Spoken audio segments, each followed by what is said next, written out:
Welcome to the 49th Lester Breslow Distinguished Lecture. I'm Ron Brookmeyer, Dean of the UCLA Fielding School of Public Health. We've come together today to honor and celebrate the legacy of Dr. Lester Breslow, who is known to many as Mr. Public Health. He was an extraordinary public health leader, a widely renowned researcher, professor, and mentor, and the second dean of our School of Public Health. Throughout Dr. Breslow's public health career, which spanned more than 70 years, he had an incredible impact. He provided evidence for the critical importance of prevention. His groundbreaking findings linked healthy habits, exercising regularly, getting enough sleep, eating well, and abstaining from smoking. His work also provided key data linking smoking and lung cancer, arguably one of the greatest achievements of public health to date. Dr. Breslow held many important positions throughout his extraordinary career, including his role as president of the American Public Health Association, director of the California Public Health Department, and in 1972, Dr. Breslow served as our school as dean, a position he held until 1980. His professional legacy lives on in public health and here in our school community. The value that Dr. Breslow placed on evidence-based research, of translating research into real-world problems to help save lives, and in training and mentoring tomorrow's public health change makers here at the UCLA Fielding School. I'm so glad that Deborah Breslow is here with us today. Deborah was a partner in Lester's career, including his leadership here at the UCLA Fielding School, and remains dedicated to our school and to public health. Thank you, Deborah, for all that you do. For nearly 30 years, Professor Mike Prelip has been a faculty member in the Department of Community Health Sciences here at UCLA Fielding, and served as a leader in public health in Los Angeles and far beyond. As a health promotion intervention scientist whose research primarily focuses on the health and wellness of under-resourced communities, Mike has built an exemplary record of collaboration with community partners, policymakers, researchers, and practitioners, which have resulted in lasting public health solutions. And he has created countless opportunities for students to engage in public health practice. The incredibly impactful pipeline efforts he developed provide opportunities for students to learn about public health, to be inspired and engage with community partners on the front line. Over the years, the training and advocacy programs he has led include, first, the current UCLA Public Health Scholars Training Program, funded by CDC, that provides undergraduate students the opportunity to explore public health. The program works with community-based partners, health systems, government agencies, and others to offer these scholars the unique opportunities to learn by doing public health here in Los Angeles. Mike's role in the UCLA mobile clinic can't be overstated. He conceived it in 1999 with his students, and that has served the unhoused population in the West Hollywood neighborhood for nearly 25 years. And since COVID-19 began, he has worked tirelessly to make a difference. Along with Fielding School of Public Health professor Alina Dorian, he serves as a leader of UCLA's partnership with UC San Francisco and the California Department of Public Health for the California Connected COVID-19 Virtual Training Academy, which has trained an estimated 10,000 individuals in multiple countries to serve as contact tracers, case investigators, and more in the fight against the virus. And Mike has served as both Associate Dean for Public Health Practice at our school and Chair of the Department of Community Health Sciences. And On a personal note, Mike is a respected and beloved colleague. I was fortunate to meet Mike soon after I arrived at the Fielding School, and I had the fortunate opportunity to collaborate with Mike on a study on healthy eating and corner stores. And, I was won over by Mike's warmth, his integrity, and his thoughtfulness. Mike's lecture today will be followed by a Q&A session. Please submit your questions by clicking the Q&A button near the bottom of your screen. I'm so pleased that Mike is with us today to deliver the 49th Lester Breslow Distinguished Lecture, entitled The Strength of Community: Why Collaborating with Communities is Critical to Public Health, Research, Practice, and Training. Please join me in welcoming Professor Mike Prelip.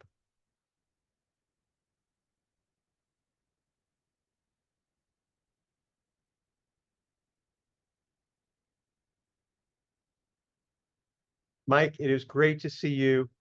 Thank you so much for delivering this lecture. It is our honor to have you with us today, and thank you so much. We're very grateful. Thank you so much, Dean Brookmeyer. I'm so excited to be here today. But first of all, and thank you everyone for joining the webinar today. I'm just really so thankful for that. And I can't believe that I'm the 49th Breslow Distinguished Lecturer. I look at that list of the 48 who preceded me, and there's so many people on that list who have had such a great impact on me, both professionally and personally, including so many of our colleagues who have been at the school: Rick Brown, John Freunds, Lester Breslow himself, Jonathan Fielding, Ron Brookmeyer, Tom Rice, Ann Pebley, Jerry Kaminsky, Marjorie Kagawa-Singer, and Roger Deedles. And I'm super excited to be following the 48th Breslow Distinguished Lecturer, Dina Fifi. Dina Fifi hired me 28 years ago, and Dina Fifi has been such an important part of my life here. Again, both personally and professionally. I can't even tell you the number of times I have said to myself, what would Dina Fifi do in this situation? And he's always been such a great guide for me, as so many other people here. And Deborah, I'm thrilled you're here. You and Lester have always been such a big support of me during my whole time here. So thank you for coming. I just really appreciate it. Okay, so I'm very proud of myself for getting my slides up so quickly. We had to practice that a number of times to make sure that I did not screw that up. So the title of my lecture today is about community and the strength of community and why it's so critical to public health research, practice, and training. I look at that title, for me, and my first response is like, well, duh, of course, because that's kind of the area I've been swimming in for my whole career. But, this has given me an opportunity to sit back and kind of think what's gone on in the last 40 years that I've been working in public health. And 40 years ago, it looked very different than it does today as far as public health research, practice, and training. And just kind of think about in that 80s when I was a public health kid, is like, the Institute of Medicine's pretty scathing report that public health really needed to get its act together and start doing things differently to respond to all of the incredible issues that the public was experiencing. And, over the last 40 years, I've really seen some incredible changes in how we, first of all, define what a problem is. And then second of all, kind of understanding why that problem exists in the first place. And then third, really developing policies, systems, and programs to try to address some of those problems. And in the 40 years, just really seeing the role of community and community involvement and how that has strengthened our responses. So I'm always so thankful for an experience like this to kind of force me or force anyone to stop for a moment and think about so many things, to be reflective. And I think about everything I'd like to say about this topic. And there's so much in my head. I'm also incredibly thankful for all the people and in all the disciplines who preceded the stuff I did to include community and really develop community. And I'm certainly so grateful for all the organizations and all the people who I've been able to work with over my career. And I'm super, super excited about all the stuff that's happening today with younger professionals, newer professionals, and just seeing how they are transforming community engaged work. So what I want to do today is a number of things, and it's probably planned too much, but I do want to spend a bit of time talking about how I got here. How did I end up kind of spending my life focusing work on community? I want to spend a little time talking about where our field is concerning community and community engagement. And then I have a few examples that I want to talk about of some of the work that I've been really fortunate to be a part of. And then I want to end up with what I'm looking forward to seeing in the future. Okay. So how did I get here? You have to indulge me. I had to get a picture of myself when I first got to the School of Public Health, actually 40 years ago as a student. And then ended up getting involved 40 years later, or in that 40 years, doing work involving community. You know, I think about how I stumbled upon public health and community work. And my very first public health experience, I had no idea that it was a public health experience. I didn't even know what public health was. It was 1978, 79. And I, as a first gen college student, I didn't have I don't know, I didn't think there were a lot of opportunities for me besides some really traditional things like medicine, law, accounting, teaching, things like that. And I thought I wanted to do some sort of clinical profession, probably medicine.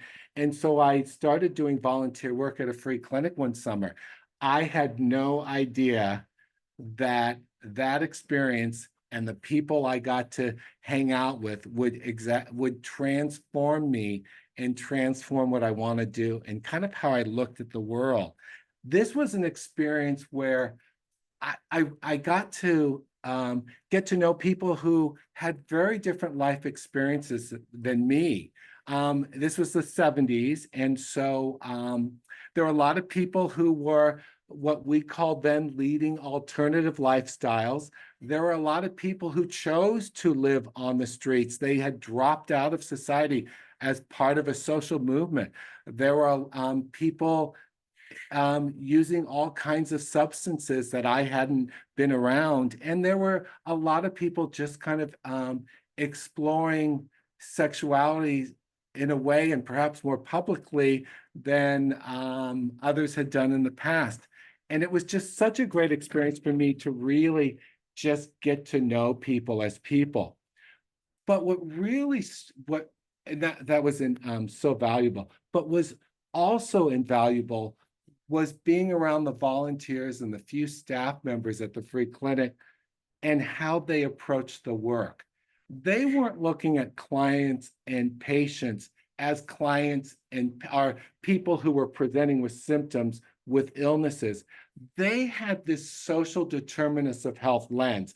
We didn't use that term yet, but in thinking about, they were really looking at people as whole people with all kinds of challenges. And they also were really interested in hearing the voices of the people they were serving. In fact, they valued those voices as much as the voices of the professional volunteers. And they even made an effort to recruit patients to become volunteers, but just really having that experience and knowing that there were others who really saw, I know what I know what I've experienced, but we really need to engage those who know stuff differently than us and experience the world differently than we do. Okay, so second thing I want to do today is spend some time talking about kind of where we are in 2023 and reflect a little bit. Forgive me for a bit of a lecture about this, but one of the things that's really important to me is that when people are talking about community engagement and different types of community engaged work, is that we kind of are talking about the same thing, because I think that's really important for our community partners, so that what we're talking about, we know what it is, and we're being authentic because we're using the right language. Well, one of the questions is, so what? Why should we even engage in community work? And even for the last 15 years or so, even the National Institutes of Health has really embraced this as something that is important to be thinking about. And as described by the National Institutes of Health, we do it because we want to decrease health inequities. I've added this other box here to also increase health equity. We also want to do research where there's much more diversity in the folks who we're learning about. So it's just not like it's been historically with white males. We also want to engage in this work to diversify the workforce so the work can become even better, and also engage in community work to really understand the implementation of what we're learning. How does that actually do well, not do well in real settings? And then also to really just enhance research findings and the validity of all of that to just make it more valuable. Now this is a bit overwhelming, and I apologize for this, but I always think there's some value in kind of comparing and contrast between what we've done traditionally and then some community engaged models. I want to just really, though, as a caveat, these are extremes. These are to make some comparisons. People could argue with some of these, but just really for illustration. And I do want to distinguish a couple things here, because I do see some of the language be inconsistent here. So I have 3 columns here, the traditional research approach, and then I have 2 columns under community engaged research. I think in 2024, we really are using the community engaged research term as this more broad term. And within that, the subset is community-based participatory research. Now, another thing I like to think about, in addition to referring to community-engaged research or community-based participatory research, or CBPR, is we can replace that word research with practice as well. So community-engaged practice and community-based participatory practice. But really what the difference is, that in these extreme compare and contrast, is in the traditional way, kind of this outsider conducting research in or on a community and viewing the folks in the community as just more or less research subjects. Again, I'm talking in extremes here. And then the role of the community may be to help with that, maybe provide some information, maybe even recruit participant, things like that. But it's really in this assisting role. But at the end of the day, it's the researchers owning everything, having control.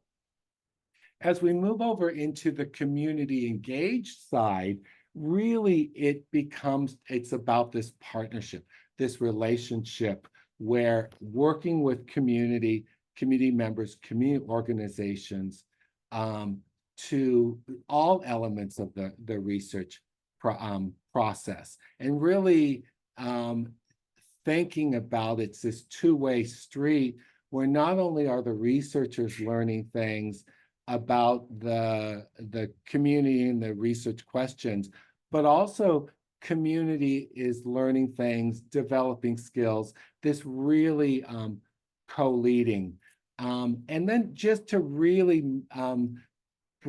quickly talk about this subset CBPR, what really distinguishes it as a form of community engaged research is this really shared ownership, partnership, decision-making with all elements of the research enterprise, from defining the problem to how we're going to research it, to understanding collecting data, understanding data, and disseminating our findings. I also want to make it clear that I don't think any of these is necessarily the right approach for every problem. It depends on what you're trying to do and what's feasible at the time. But also just to really stress some of the reasons why we want to use it in community engaged approaches. It seems like a lot of our problems seem to be very persistent, and such as unhoused population, chronic and persistent mentally ill, chronic disease, social isolation, and that just using an outside expert-driven model hasn't solved these problems. Also, there's been this growing appreciation that just because we locate or community place something doesn't mean it's really going to meet the needs of the population of interest versus something that's community-based, which is really taking that local knowledge, that local experience into place. And there are lots and lots of examples of both helicopter and drive-by research where the researcher is just studying the community. They get their findings, they write articles, and it didn't really benefit the community. And often the community just hears the community's bad and needs to change, as opposed to solving some of the problems and making conditions better. And at the end of the day, we want to improve the community and some social change.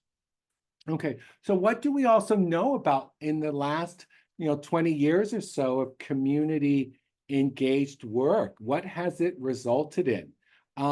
Well, clearly community engagement work between researchers and community has had a pronounced effect on developing partnership and really strengthening the relationships between, in our case, an academic institution and communities that we have worked with. And this is such a huge part of this. This relationship development is critical, and it's really time consuming. And I don't mean that in a negative way, but it takes that time to develop trust and intimacy among partners to really do really good work. And we know that the more that institutions and researchers have been involved in community engaged work, this has happened. We also have seen more inclusion of community partners in research because of this, of course, and also figured out ways how to share power and share decision-making in a way that makes a lot of sense, that benefits researchers, community partners. We've also known that by engaging community, it's had an impact on the actual research and intervention work. It has resulted in more incorporation of community and cultural knowledge, which is critical. I always say, once you know one community, you know one community. And without trying to understand the specifics about each and every community, something's missing. It's also resulted in empowering partners to work together and to develop those skills and involving research community members throughout the research enterprise. We've also learned that we've had successes here, that there have been some amazing institutional and organizational change. I can just speak here in my experience at UCLA, seeing things like the IRB change, in understanding what it means to share that decision making and kind of give out complete control in a research process. I've seen organizational changes and kind of looking at promotion and tenure about this work and how much goes into it and how long it can take. I think there's still some work to happen in that area, but also just seeing a different appreciation among researchers in looking at these different approaches. We've also seen a more likelihood of especially with intervention research, that the work is sustained after the formal research is done. Changes in power, changes in people being able to do this type of work more productively, and seeing some changes both from health and just kind of social issues. Okay, what I would like to do now and quickly, and I got to tell you that Dean Berkmeyer, perhaps the biggest challenge you've ever given me is to talk for as short as I can about some of the work that we've been involved with. So I want to talk a few examples. I want to talk about a couple research examples, and then I want to talk about a training examples that have involved community engaged models. Okay, so I wish I had time to talk about what has probably been the biggest, one of the biggest areas that I've been involved in research, and that's around public health nutrition in particular in Los Angeles. And with this story, I want to tease out two examples, but I just really want to kind of locate it, contextualize it, that my two examples only exist because of all the other examples. I was really, really fortunate enough to be asked by my really close colleagues, Dr. Wendy Slusser and Dr. Charlotte Newman, to get involved with LA Unified School District to evaluate some of their nutrition education programs. Now, this is a really interesting story from community engagement, because it really speaks to some of those core principles around community engagement. Wendy and Charlotte had a relationship with LAUSD because they had done a small study, or not a small study, they'd done a study before, and so they were known. And what had happened, the food stamp program, the federal food stamp program, had made it clear that groups could start applying and using food stamp money to do nutrition education. Well, in LAUSD, there was a teacher, Nani Cortland. She's no longer with us, but Nani was a fifth grade teacher who thought the schools could be doing more around nutrition and the food that the kids were eating. And so she wrote a grant that resulted in the largest state grant for nutrition education at that time. And as part of that, they needed to have some folks come in and do the evaluation of that work.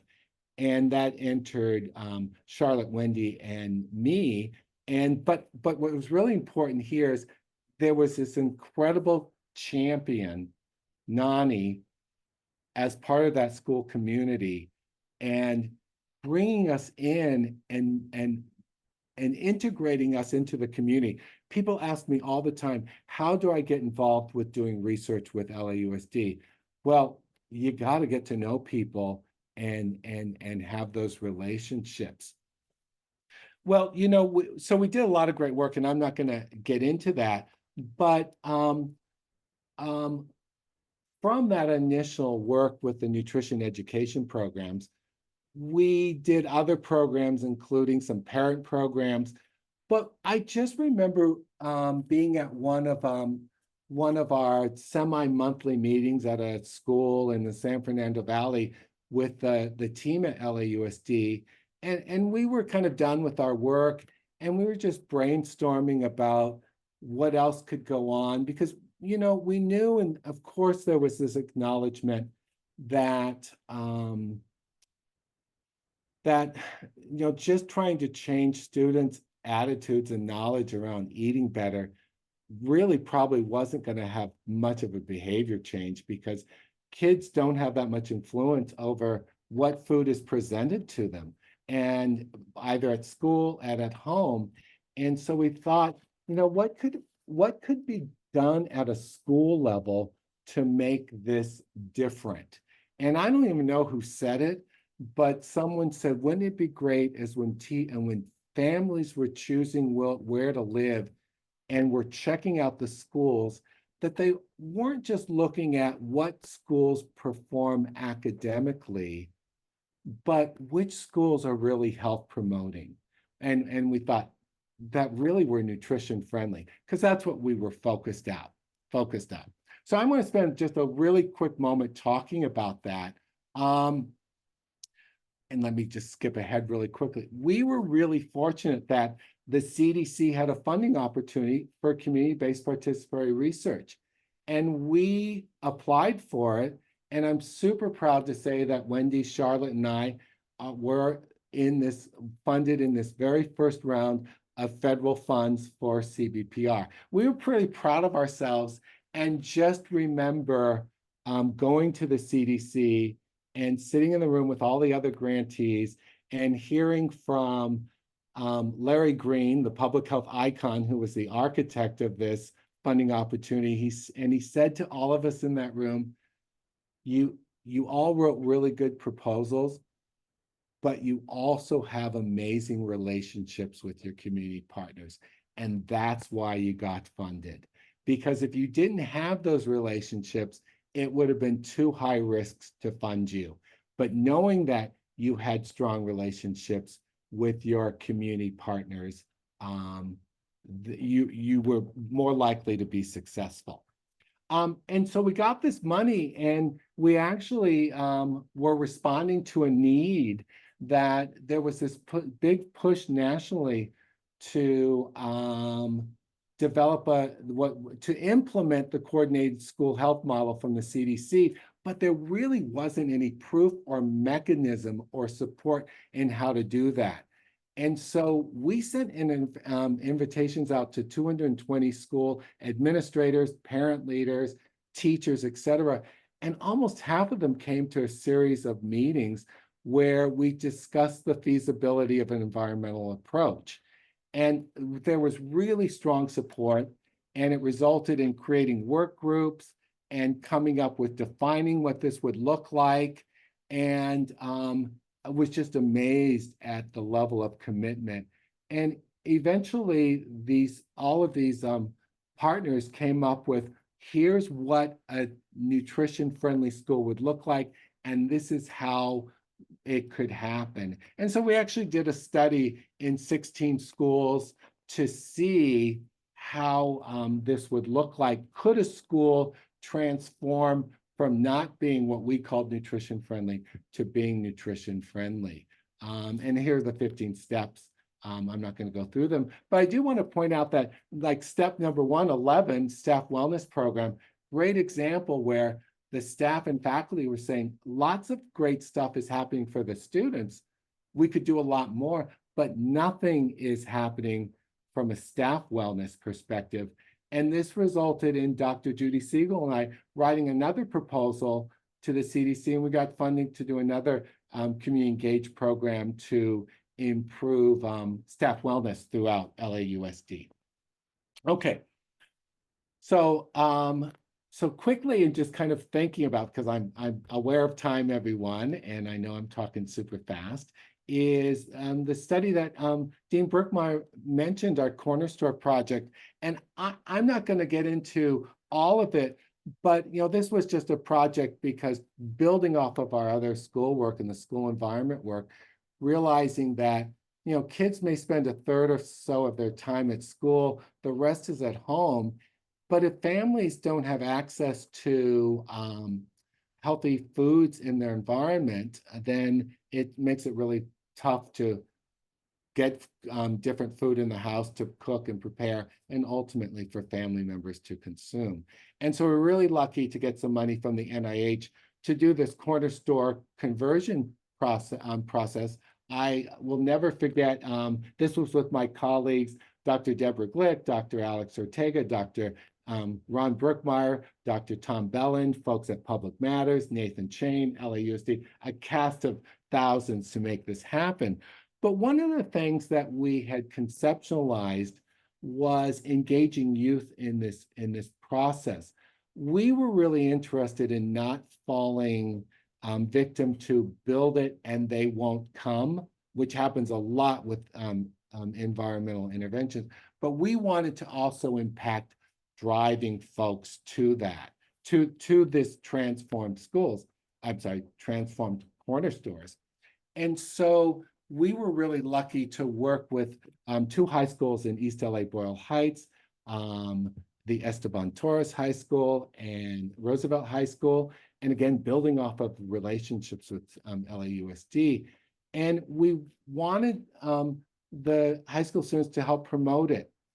This was our big surprise, and shouldn't have been a big surprise. You know, we knew using a hook of, oh, please, teenagers, come and help us to teach people how to eat better was not going to be a good hook. But in talking with youth, they really thought of this as a food justice issue, and that was something they could get their heads around and super excited. Well, they not only took over it, but what they did with the project and how they promoted it exceeded all our expectation. And really, I would say probably was the secret sauce and the stuff that made this successful, because really changing people's attitudes that they did have healthier foods in their community, as opposed to what they thought before. It was a community where there was lots of healthy foods, but it was kind of hidden by a lot of places that didn't offer as healthy foods. But from a CBPR, or this is really more of a community engaged model, the key really was giving up control and letting the community members, the kids, just take off. And I do remember Dr. Glick and I had some visitors from South Korea, some college students, and they just talked about how fun this was. And also remember when Zhou Feng had some Chinese scholars visiting, and one of them said to me, "Your work is so much fun." And I think this is one thing really great about community work. Okay, time goes by really fast when you have a lot to say. I just really want to briefly talk a little more about a training example, because if you remember back, I mentioned one of the reasons NIH thinks there's value in community engaged work was diversifying the workforce. And I'm super excited about all the efforts that I've gotten to be a part of in trying and working toward diversifying the workforce. I want to use a really recent example, and that is our California Pathways into Public Health Fellowship program. This was something that stemmed from the work that Dr. Dorian and Dr. Shafir and so many UCLA alums worked on around COVID. But one thing that emerged in the COVID pandemic was a lack of an adequately trained and large enough public health workforce. This was especially true for the more rural communities in California. And so we were really lucky to pitch this idea about creating a pathway program, really kind of based on the work that many of us have been involved with here at UCLA. And we received some pilot money to do this and to create this 2-year paid program for early career folks, and for many folks who didn't even think public health would be a profession that they would be interested in. And we did this work with California Department of Public Health here at UCLA, UCSF, but most important, the local health jurisdictions who really were our community telling us what we needed to do. Lots of applicants. I think this is a really important. We had 900 applicants for this program, and we were able to place the fellows in 37 of the local health departments throughout California. Super, super proud with the rural ones. And we were really, really successful at that diversity, as you can see here, racial, ethnic minorities, bilingual, from the community and first gen. But one of the things in thinking about this and from a community engaged model, the local health jurisdiction was our community, but then the fellows themselves became the community, and learning from them and learning from what they needed, not only from a content, knowledge, skill for public health practice, but also to be successful in their world.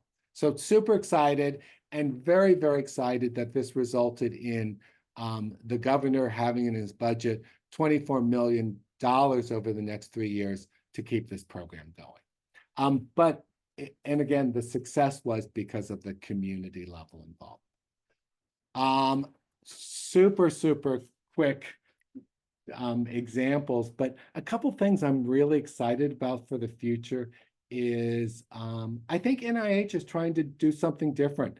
You know, they've had a funding opportunity, the Compass format funding opportunity, to flip things upside down so that community orgs have to be the principal investigators and subcontract with university researchers as opposed to the opposite.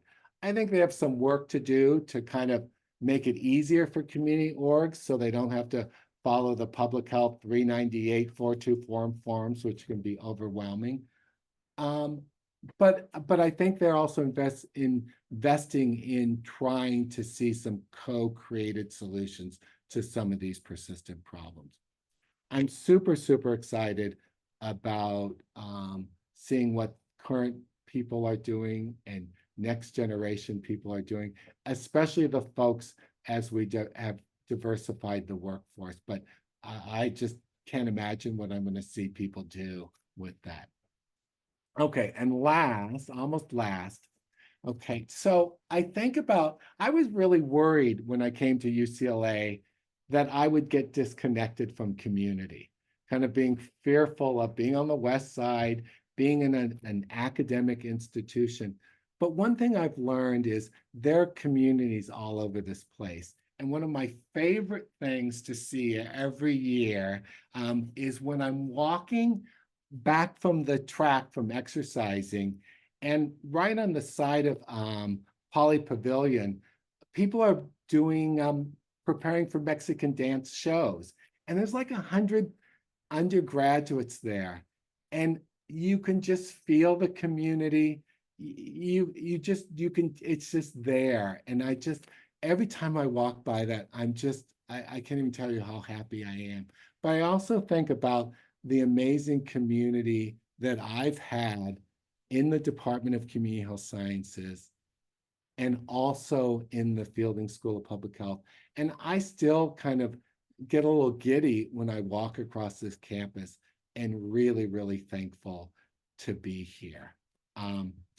I wish I had about 5 more hours to talk about, and I hope that I was not too rushed, but I just really want to thank you all so much. And I really want to call out Ureli Escutia Calderon, who really helped me prepare my slides today. Thanks so much, Ureli.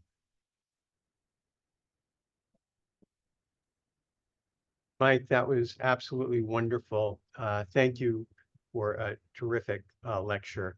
We have a few minutes for some questions. So I remind our audience, you can submit it on that Q&A button at the bottom of your screen, and the questions are coming in. And I'd like to start with the first one that came in. Mike, how do you let communities know the importance of their participation? Well, it's super great question. And, you know, this is, I think, one of the things we need to be really aware of, because I think there are a lot of the folks, and I even remember my own experiences aren't always used to being asked what they think, what they want, what they need. And so, it's kind of like, I don't even know how to answer that because I've never had this experience. And so I think it just really goes back to this developing relationships and trust. And then once you start asking and you start asking more, and you get folks from the community to be part of that process, it just kind of starts snowballing. But also, I think if you're not responsive to that, and it just reads kind of as lip service, we asked you just because we needed to check off a box to ask you, um, and then do what we want to do, you're probably not going to get much more from those folks. But if people are seeing that their input matters, then they're more likely to continue with this. This takes time. This is process. And I think that for many folks who do research, it's sitting back and letting it unfold on its timetable can be it can feel like it's too slow, but it's like kind of, no, this is what needs to be happening right now, is just these moments of growth and figuring out how to create opportunities so that people can provide input and be part of it. Mike, a related question came in, which is, how do you provide feedback to the communities about the findings of the work? Yeah, another super great question. And this is one of the things that I think researchers and large funders like NIH, but also foundations today, are really concerned about this dissemination piece, because we have this traditional model as researchers where we may write a journal article that may go in a journal that some people read, but probably not a lot of our community partners. And so really thinking about a variety of ways to communicate, and whether that's doing more publications that are more accessible, whether they're web-based or they're using language that really talks about solutions, or town halls or whatever. It's just really figuring out how people receive information and the best way to do it. But and again, I think if it's a really strong partnership, thinking about who's the messenger of that information and involving the folks who've been involved, especially the community members, to be the messenger. Right. A bunch of questions coming in now. Here's one.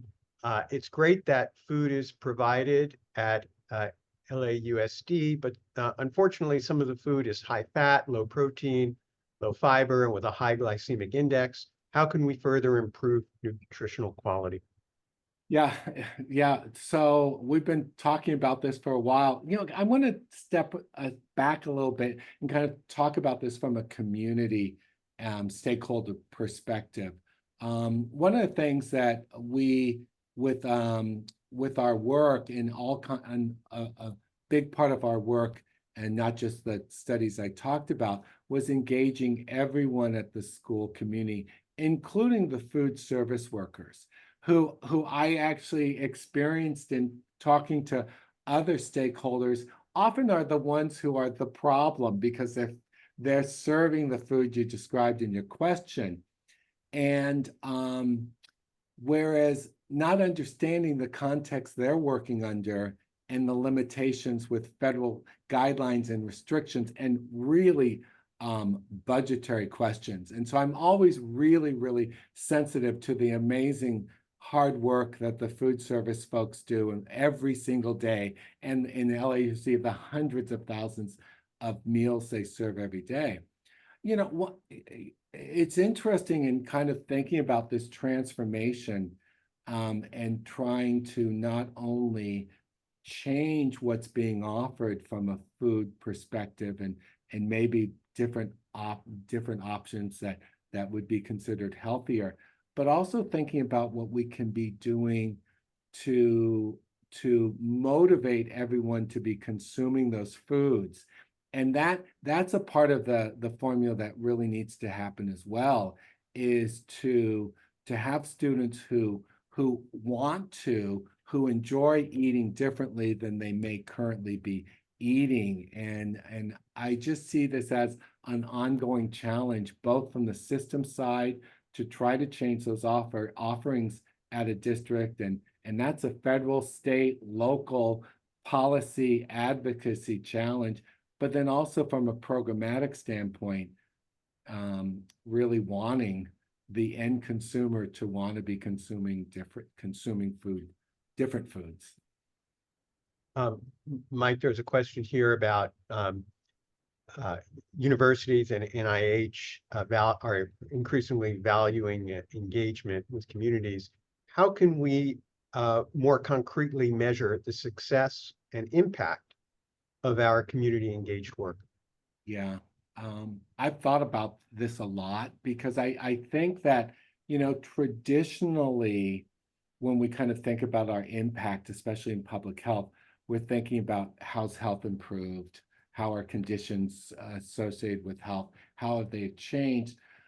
And I think those are really, really ultimate important metrics, but also really important to be thinking about what have we also changed in our work, and in addition to changing health status or changing risk for health conditions, but thinking about that if we've changed systems and capacity and community. One of my favorite examples, and I wish I had thanked everyone that needed to be thanked, but with our corner store project, one of our key partners was Vela in East LA, which was started as a volunteer organization.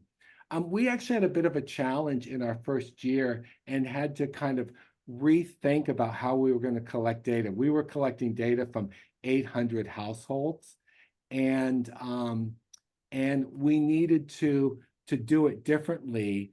And Vela was on board for working with us to recruit and train community workers to be interviewers. And it was amazingly successful. And we even wrote a paper with one of our students, Dr. Alec Chan Goldstein, about the quality of that work. But one of the things that resulted from that work is there were, 15 community workers who now were seasoned interviewers.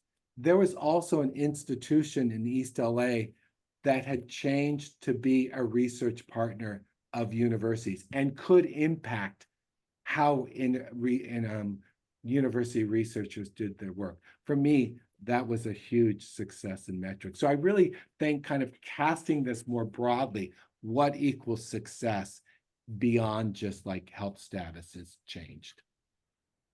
Mike, there's a question here about COVID-19, and I know you've done a lot in COVID. And the question is, how has it affected community engagement? What were some of the challenges that you had in your COVID-19 work? Yeah. Any lessons learned from that experience with the pandemic? Well, we certainly learned that the communities most at risk were communities that face a lot of challenge and have been neglected on so many levels. We were charged with rapidly training over 10,000 contact tracers and case investigators for the state. And one of the things that we learned was that we were flying the plane as we were building it, as we always said, and doing the best we could.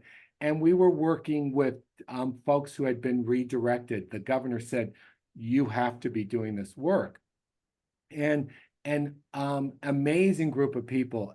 But we learned from that, and I think it's a lesson for all of us in public health to think about, is we can't forget the people doing the work. And this is, as we involve community members in all of our work, thinking about what what each of us is going through. We were all going through COVID. We all had our own fears. We all knew people who were struggling with it. Some a lot worse than many of us. But we learned that we had to support folks as they did this work and kind of their own personal, and some of them trauma that they were going through and how critical that was. We also learned very early on that we needed to be thinking about how the public health workforce of California was doing their work, especially with communities they weren't a part of or enough resources hadn't been there, that we really needed to focus more on cultural humility and really tailoring what the state was doing to be more effective in contact tracing and then vaccine communication and other work that came out of COVID. Mike, there are a number of questions coming in about trust and how do we build trust in communities? And it just follows on your remarks about COVID and misinformation, because trust is one way to fight misinformation. And I was wondering, do you have any lessons learned or ways that to build that trust? Trust comes from relationships, and relationships take time, and relationships are built with individuals. And, I think about the amazing relationships UCLA has with different groups, but that's based on individuals building those relationships. And I think that, I think about the mobile clinic as a really great example when the West Hollywood Food Coalition, it's now the Hollywood Food Coalition, reached out to me and were willing to extend their trust that the folks they fed every night, the unhoused population, to do this new project. And what an honor that was, that they were willing to I think, risk the trust they had. But again, it came back to relationship, and it's being there for the long haul and not, again, doing this helicopter research, but, showing up to help. And I'll always remember Rudy, one of the advisors on the Corner Store project, a senior citizen, but a community activist, who looked at me and Alex and Deb in the eye and said, "What are you going to do for our youth?" And that just, and he wanted more and more, but it's just like thinking about, it's just not my project, my research, my practice, whatever. It's like becoming like friends, becoming having that meaningful relationship. Mike, we only have time for one more question, and given how many students are online listening to you, I was wondering if you have any advice for our undergraduate students, our graduate students who want to do and get involved in community-based research and really make a difference and have an impact. I think when I got here, as I said, I was worried about being disconnected for community. And that didn't happen. It took work, because it would have been easier to just isolate myself here. And there were times when I've had to check myself. But I do think that don't be afraid of being an outsider. I've struggled with this a whole lot. It's like, if I'm an outsider, let me just always defer to the insiders. The insiders don't want you to do that, has been my experience. When you are coming in as an outsider and becoming an insider, they want you there because what you are also bringing to the table, your strengths, your knowledge, your skills. I can't even tell you the number of times where we've really tried to get people to get involved in a part of the work, and community members have said, "But that's what you do. What you do that part. We're going to do this part."